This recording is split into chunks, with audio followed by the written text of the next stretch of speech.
MPC Key 61 may seem like an MPC with a built-in keyboard, but it's also AKAI's first shot in the workstation wars,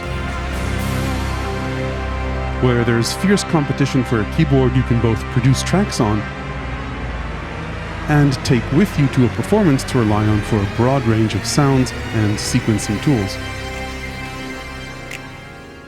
For those of you familiar with MPCs, I'll start this video by taking a look at how MPC Key 61 is different from just plugging a MIDI keyboard into an MPC like the MPC One, and then take a deeper look into what makes this tick for those of you considering an MPC as your main keyboard, whether standalone or as the heart of a larger setup. As usual, I'll also talk about its pros and cons compared to other workstations on the market. Before I start, a quick disclosure: AKAI sent MPC Key over for review, but as always, they have no say over the content of this video and don't get to see it before it's published. This channel is funded by viewers who subscribe to my content and book updates on Patreon, YouTube Premium and ads, and price check affiliate links in the description, which help the channel regardless of the product you choose to buy. Okay, let's start by exploring how MPC Key 61 compares to just hooking up a MIDI keyboard to some other MPC. Even if this is the first time you're considering an MPC product, you should still watch this section to learn about MPC Key's hardware and connectivity. I'll cover the basics of using MPC Key later in this video. Clearly, the biggest physical difference between any MPC and MPC Key 61 is the built-in keyboard. This keyboard is velocity sensitive, and it also has monophonic aftertouch. So as you press a key harder, in this case it applies vibrato. If you play chords, doesn't matter which key you press harder, every note you press will be affected, in this case with vibrato, so there's no need to apply pressure to all the keys. Regarding the feel of the keys, AKAI calls them semi-weighted. It's very hard to convey the feel of keys over video. They are certainly nowhere near as hard to press as fully weighted keys, I'd say more even to the light side, but they do have a fairly large travel distance compared to maybe other keyboards with a shorter travel distance. The other immediately noticeable thing that no other standalone MPC has, aside from the mod and pitch bend wheels, is the multifunction touch strip, which was introduced in the MPC Studio Mark II controller. This touch strip can be assigned to a variety of different functions, based on which of these modes you select. In touch strip mode, it controls one of these parameters, one of these destinations. So for example, if you don't have a sustain pedal connected, you can assign it to function as a sustain pedal.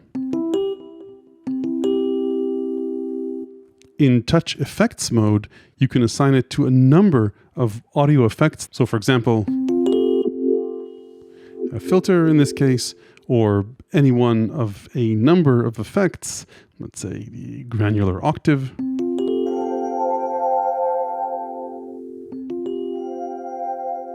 And there are a few configuration options. You can reach shift functions, by the way, by either holding shift or just double tapping. And if you hit touch effects setup, then you can both see how this behaves on screen and obviously edit its parameters. You can also use the touch strip to configure note repeats, or the arpeggiator in this case, the arpeggiator speed, or note repeat speed for drum kits. Anyway, the touch strip is brand new to the standalone MPC line. Let's move on to additional differences. MPC Key 61 has way more onboard buttons than most MPCs, except maybe MPCX, whether it's for the new sounds interface, for things like the read-write automation function. So it's nice to have a dedicated backlit button as opposed to a shift function or this little button here on the screen. The metronome also got its own button. The locate buttons are very useful when you're zipping around the grid. In terms of button feel, by the way, I think they got these just right. The buttons on MPC Live, in my opinion, are a bit too soft, and the buttons on MPC One a little bit too hard and clicky. These respond well and are backlit, which means you'll see what's written on them in the dark. The screen responsiveness and the Q-Link buttons are identical as far as I could tell to all the other MPCs, except of course the MPCX, which has 16 Q-Links and a bigger screen. In terms of connectivity, I won't go over the difference compared to each other MPC model individually, but MPC Key 61 has 2 XLR combo inputs as opposed to regular 1/4-inch inputs with phantom power, 8 individual CV and gate outputs as opposed to only 4 that require you to use a TRS splitter, MIDI in, out, and through. Though I didn't see an option to use the through output as a second output, which would have been nice. There's a headphone jack and 4 individual outputs, as opposed to just 2 on the MPC One. You've got 2 USB Type-A host ports if you want to connect keyboards, controllers, MIDI devices, USB storage, or a class-compliant audio interface to expand the number of inputs and outputs, as well as a USB Type-B jack to connect to a computer, in which case you can use MPC Key as an audio interface and MIDI controller for the MPC software in controller mode. And then totally new to all MPCs are 3 pedal inputs, sustain, a second foot switch, and an expression pedal. And also invisible in terms of connectivity, you've got Bluetooth for MIDI as well as QWERTY keyboards if you can't be bothered to type track names on the screen. Then built-in Wi-Fi to connect with Splice, and Wi-Fi also supports transport and tempo sync with Ableton Link, and then you've got an Ethernet port as well. Extra I/O you'll find on other MPCs but not here are phono inputs on MPC Live and X, and additional MIDI and audio outputs on MPC X. Like I mentioned, you can expand audio outputs and MIDI on this using the USB port. In terms of storage, MPC Key 61 is also the leader of the pack. I think the official number is 32 gigs, but 28.5 is pretty close. Aside from storage space on the internal drive, it comes with quite a bit of internal factory content, and that in terms of RAM, meaning storage that's available for the current project in memory, you've got a total of 4 gigabytes of RAM as opposed to 2 gigabytes on other MPCs. This RAM storage is shared with the operating system, so you don't get a full 4 gigs, but you'll still have more memory left over for samples and content as opposed to other MPCs. In terms of expanding hardware storage, MPC Key doesn't have an SD card slot, but it does have room for a built-in SSD drive, which you can access on the bottom, and you can still use a USB drive with an SD card reader with the USB Type-A jack. Finally, on the hardware comparison side, there's no internal battery or speaker if you're comparing it to MPC Live 2. Aside from the hardware, there's also substantially more content bundled on MPC Key, like the Fabric synths and OPX4, Stage Piano, Stage EP, an organ synth, OPX4, Studio Strings, a few more Fabric instruments, which I'll talk about in a bit. I don't know the exact details as of the making of this video, but you'll have to pay for some or all of these new synths compared to other plugins that came in previous updates, which were free, like Drum Synth and Odyssey. So I guess when you compare this to an MPC, the price of whatever any of these will cost needs to be factored in as well. By the way, I don't have the exact details of the amount of storage you'll need for all of these, but as you can see, the factory content here takes up quite a bit of space. You might need an additional drive depending on how much internal storage your MPC has. So those are the differences between MPC Key 61 and the other MPCs. Aside from that, it's important to understand that they share the exact same music making workflow, the same way that you interact with the capacitive touchscreen, the Q-links, the data dial, the pads. It's the same exact operating system. Like the others, MPC Key 61 can work both in standalone mode, meaning without a computer, and in controller mode alongside the MPC software. Like in other MPCs, controller mode unlocks additional features like running more than 8 plugin programs at a time, running more than 8 audio tracks, and the ability to use third-party instruments and effect plugins installed on your computer. Okay, so with the differences and similarities out of the way, let's take a look at the MPC Key workflow and the basics of how to use it. Starting with firmware version 2.11, which is included in here, AKAI added a simplified interface to all its MPCs, which you can access by hitting the Sounds button on MPC Key, or if you don't have MPC Key, just press the Sounds icon over here. This Sounds interface is kind of like an overlay to the existing operating system in that you don't have to use it. You can always revert back to this, but it's helpful in quite a few ways. First, if you're a beginner to the MPC world, it lets you get started playing with the MPC and setting up multiple tracks without worrying too much about what's going on under the hood, especially on this scary screen. Now, ultimately, you'll need to get beyond Sounds and understand this if you want to get into sequencing, but Sounds is a nice way to get started quickly. This interface lets you select one of the installed plugins, and there's a second page here for electric, let's not forget it. But let's say select the Mellotron, and then if there's a little folder icon, it means that it's a link to additional presets in a folder. And so you can travel around the presets like that. And what we're doing here is basically just selecting presets from the Mellotron plugin. So if we look under the hood into the plugin itself. You can see we've loaded the Mellotron plugin with the flute preset. We can change presets here as well.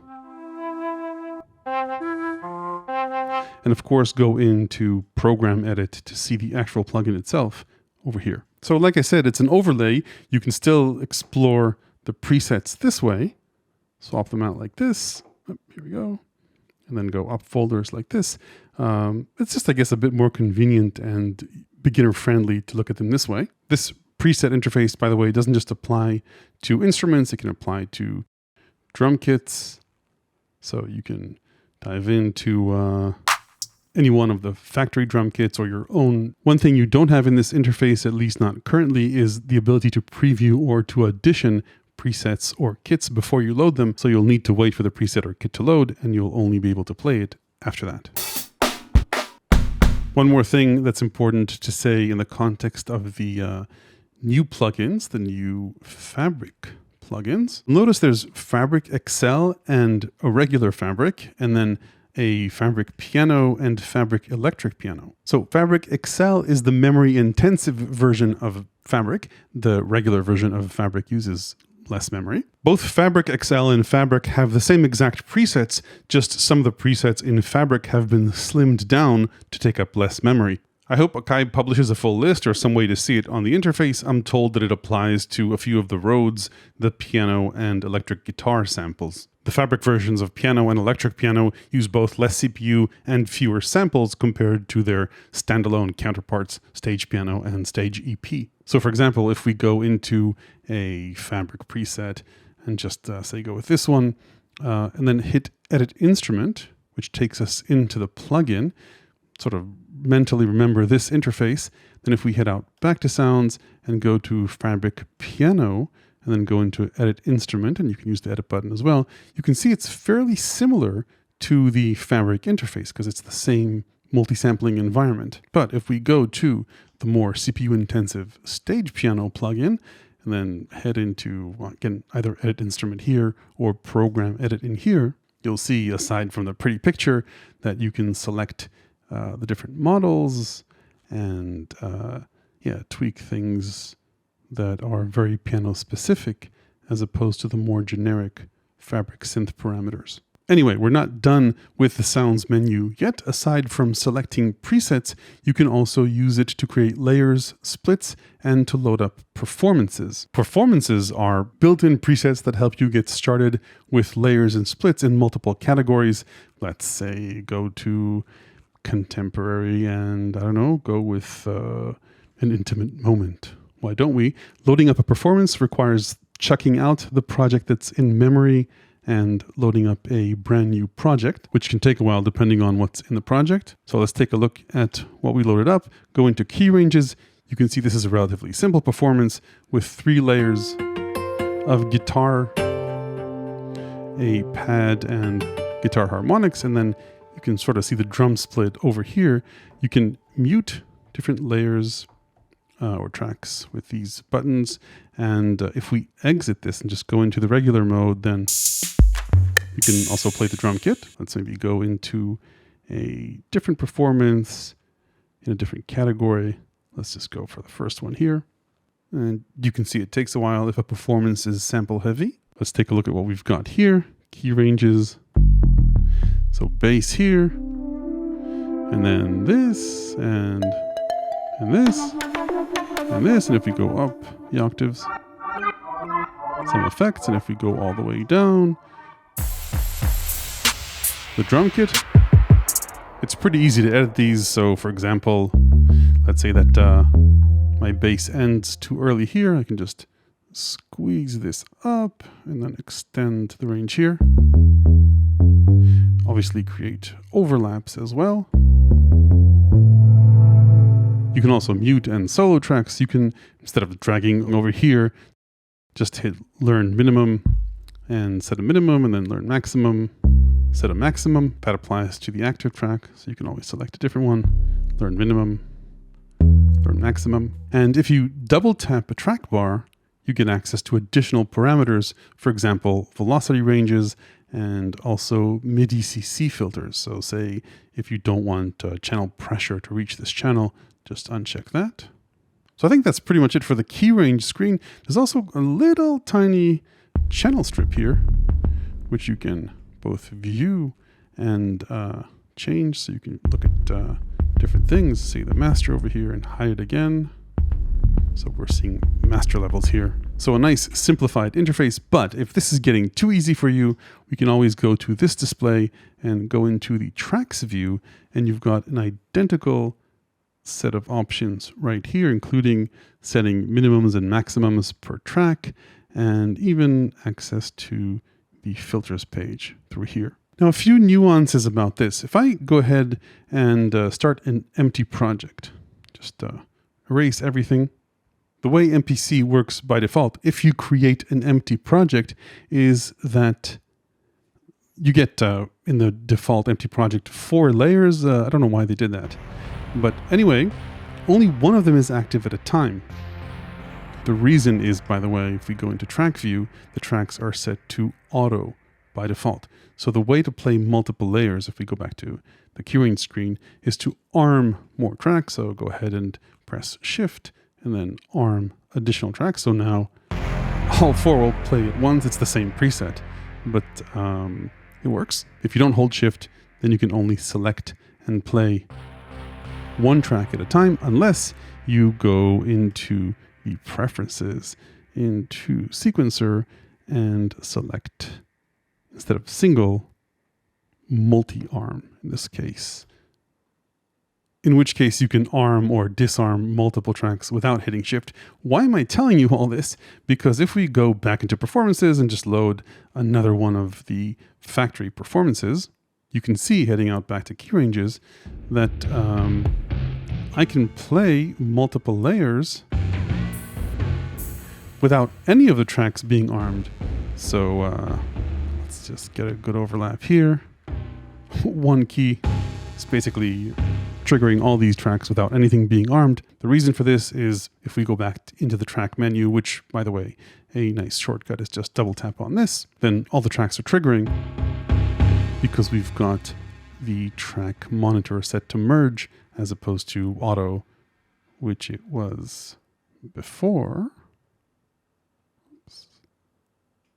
Where, again, only the active track will trigger. So all this long story was just to save you some frustration between loading performances and just setting up tracks the sort of old-fashioned way where you just skip back and forth between the tracks and select the preset you want to run on that track. Now, before we part ways with the sounds menu, it has 2 additional important features.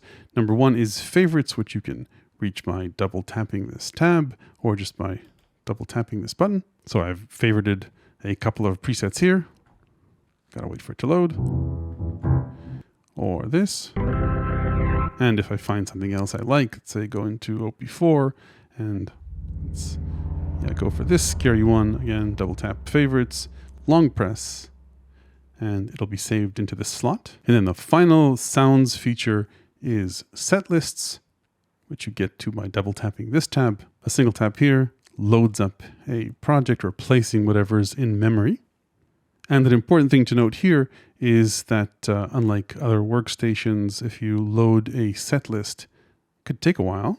There are no seamless sound transitions and you can't play the keys or hear a project while a project is loading. So that's an important thing to note. And we'll talk about ways around that later on in the video. By the way, you can't delete or create your own performances. It's just whatever comes, I think, with whatever sound pack you get.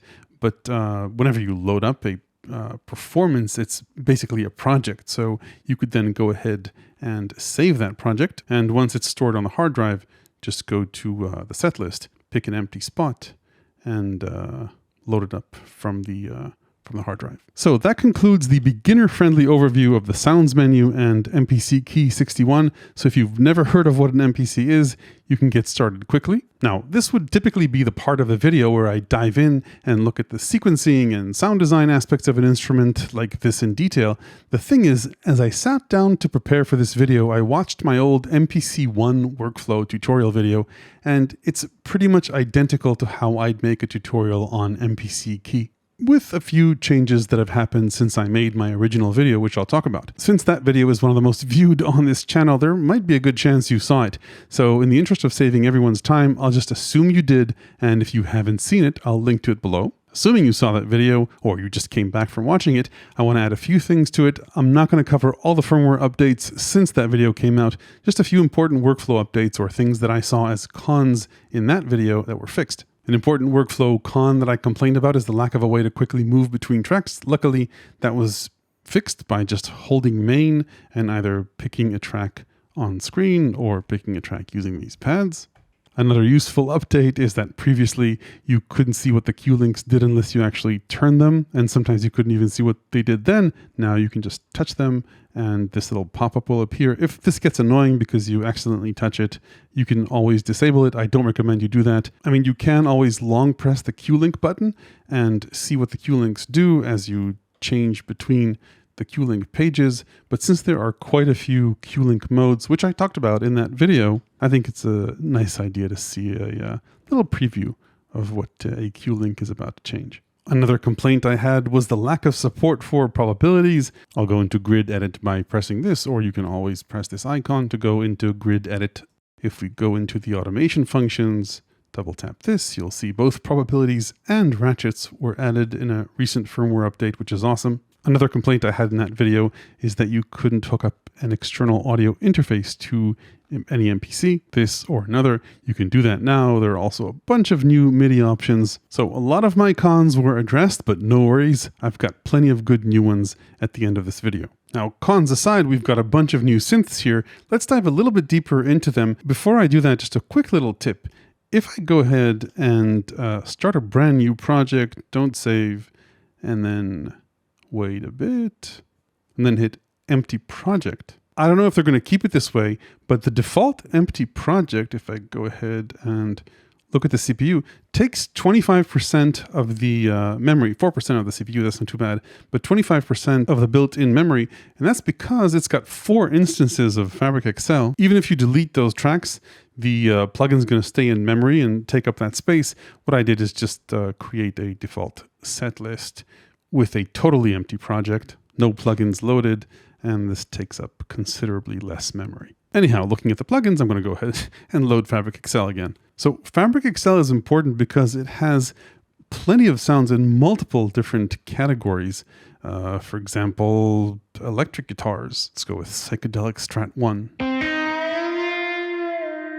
Let's take a look at what a patch looks like. A Fabric XL or Fabric patch has 3 layers, built of 2 multi-samples,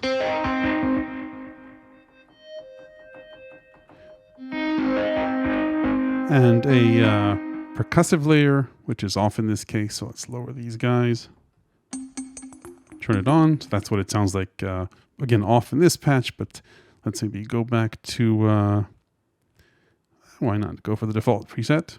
So in this case, 2 identical multi-samples, and this is the percussive element.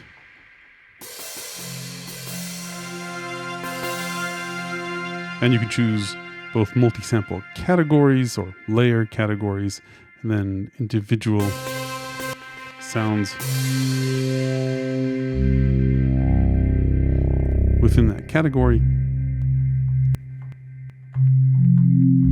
And things don't end with raw tones. There are multiple layer controls, which we won't go over. Multiple effects. You can continue to tab ahead here, edit the different effects, turn them on or off, and then multiple settings for expressive control. So that's Fabric XL. To my knowledge, you can't load up user multi-samples, but I think it would be really nice if you could load up multi-samples into here. You can, of course, load multi-samples into key groups the good old way. I just find that this interface is slightly less compelling than the Fabric XL interface, but this works obviously as well. Anyway, moving on to, let's go for another new synth, OPX4. This is an FM synth.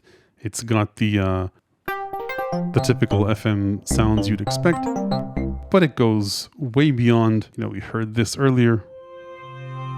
And we could, of course, hop ahead into Program Edit. FM synthesis is well beyond the scope of this video, but I cover it in depth in my book, From Beginner to Expert, and yeah, it's unlike any other form of synthesis, so well worth exploring, I think. Yeah, sounds can get odd, but not totally out of control if you know what you're doing.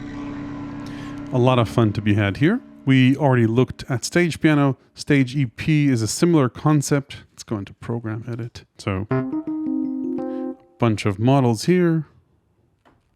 It takes a while to load, but they're modeled quite well. And if you want to dive in the nitty-gritty details of each of these models and the mechanics and the effects, you can. I'll just go through these very briefly. Let's take a look at organ and choose maybe, I don't know, let's pick one.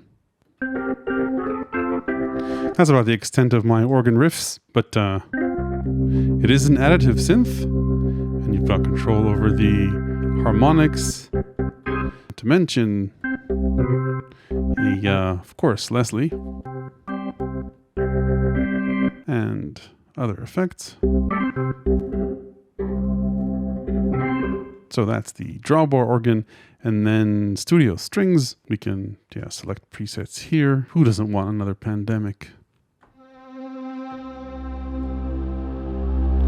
And we can go to the Program Edit. Let's try something non-pandemic. So yeah, a bunch of string presets.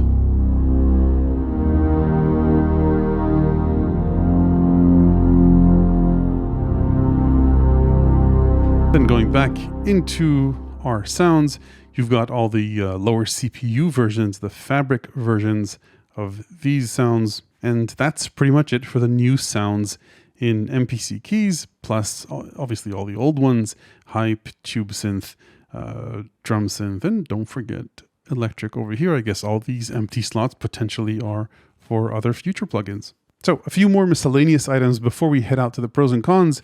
The keyboard control button lets you make a few adjustments to how the keyboard behaves. You've got octave controls here, so you don't need to access that here, but you can transpose in semitones if you want. And there's support for scales. So if you're in a band that all of a sudden wants to play in Hungarian gypsy in, of course, in B flat, right?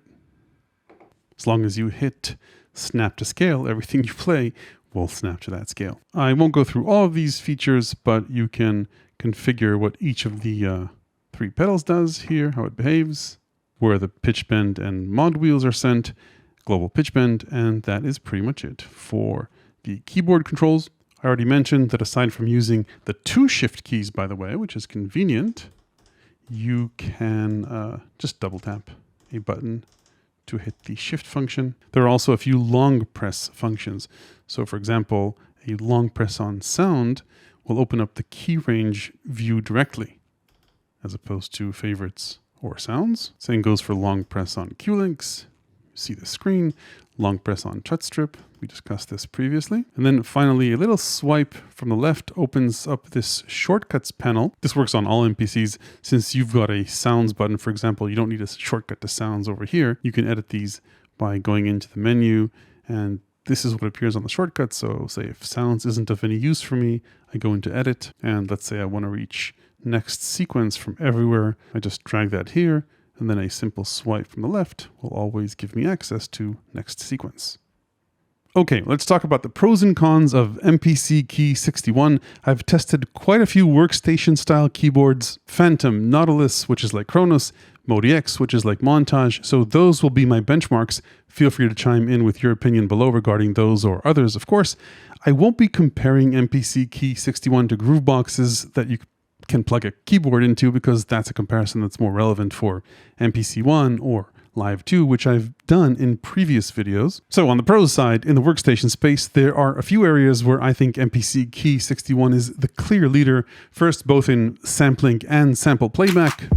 Nothing comes close to this, whether it's sampling, slicing, chopping, auto sampling. There's even a basic looper in here. If all that is important to you, MPC Key 61 is the way to go. Pretty much the same goes for sequencing, whether it's step sequencing or playing live, whether it's entering notes or automation. Here too, MPC is one of the best. It's not a total knockout blow like on the sampling side because MPC Key doesn't have a proper clip launching grid for MIDI tracks like Phantom or AKAI's own Force, but you can sort of get close to that by copying and pasting patterns in between sequences. Hopefully AKAI will bring Force's clip launch grid into here and we will have a sequencing winner too. Another pro for MPC is that its touchscreen is capacitive touch and fairly fast and responsive. You might miss a tap here and there, but overall it's fairly satisfactory. It's still not as responsive as your cell phone, but way better than some of the competition that has resistive touch screens. Another place where I think MPC has an advantage is its user interface. Many, but not all, other workstations often have kind of a boring and sometimes parameter-like interface. So for example, if we go into modulation, say here, so there are a few boring screens here, but for the most part, you can see, LFO shapes, rates, envelope shapes. Again, things are fast and intuitive, way better than just seeing a parameter like this and editing it. Especially, of course, if we look at some of the new plugins, it's just nice to have instruments that have their own character as opposed to just lists of parameters. Finally, an important pro for MPC, in my opinion, is that you can use it in controller mode or just simply transfer your projects to a computer and continue to edit them and finish them there. So you can punch in a few quick ideas standalone and refine and finish them on a computer if you like, potentially with plugins that you don't have here. No other workstation that I know does that, though Phantom has a pretty nice integration with Ableton Live, Logic, and Mainstage, which we don't have here, at least not as of this version. So those are the pros. Let's talk about the cons. There are a few limitations of MPC Key that you need to be aware of. First, you can only run up to 8 plugins at a time per project. So all this newly found choice we have with 20 plus plugins with over 6,000 presets, there's days, weeks, and years of potential exploration here, but you can only run 8 plugin programs in the memory per project at the same time. Now, there are ways around this.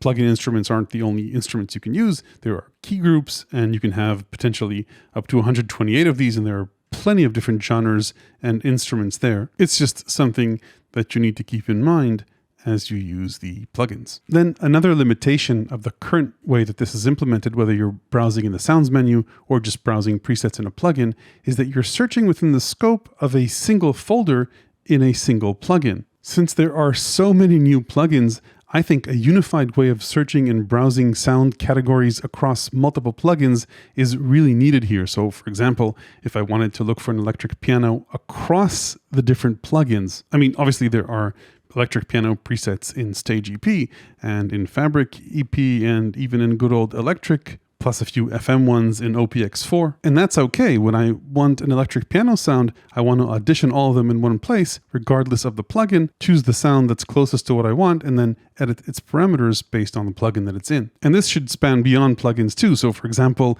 let's say that I want a sitar sound. I don't know where to look for that now, whether it's Fabric Excel, OP4, Hype, or maybe even not in the plugins, maybe in the key groups. And then if it's in an expansion, I certainly don't want to go looking for sitars manually. Anyway, cross-plugin, cross-expansion pack search is really needed here, I think. Speaking of looking through sounds right now, there's no way to audition a sound before you choose it. So you can press it, and it takes it a while to load, depending on the synth or preset. So it doesn't take long, but if you're going through a lot of presets just looking for that right sound, Audition or Preview would be great. Now the Browse menu within MPC does have Audition, so even if I go out of the plugins, since there's no preset Audition, and go into Key Groups, and then say go into Drum Kits, there's no way to audition these. You can only load them, which again, takes a while. Now, luckily, like I mentioned, the good old MPC Browse interface does have Audition, so it's easy to audition kits like this.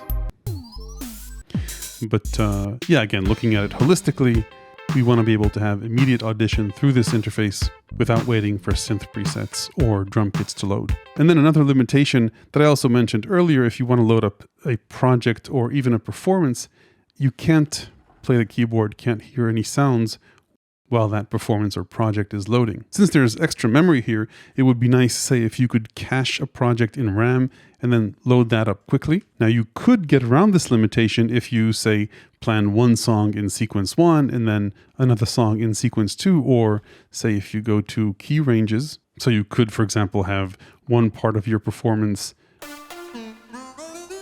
with lead 1 and then seamlessly go to lead 2. So you can swap sounds seamlessly this way, it just takes a bit of planning. Finally, on the cons side, some other workstations have various automated drum fills and richer intelligent arpeggiator features. I've discussed these in detail in my other reviews. There's no fill feature here, and while I wouldn't call the arpeggiator here limited because it does have a few interesting modes, not just the usual up and down, but also a few variation options, which I covered in my other video, so I won't repeat here, but there are even more generative options on some other workstations. So that's it for MPC Key 61, certainly a worthy competitor in the workstation wars. If you like the insights in this video, there are plenty more in my ever-expanding book of electronic music ideas, tips, and tricks, available to the good people who support this channel on Patreon. Hit like if this was useful, ring the YouTube bell below if you want to make sure you don't miss the next one. Thanks for watching.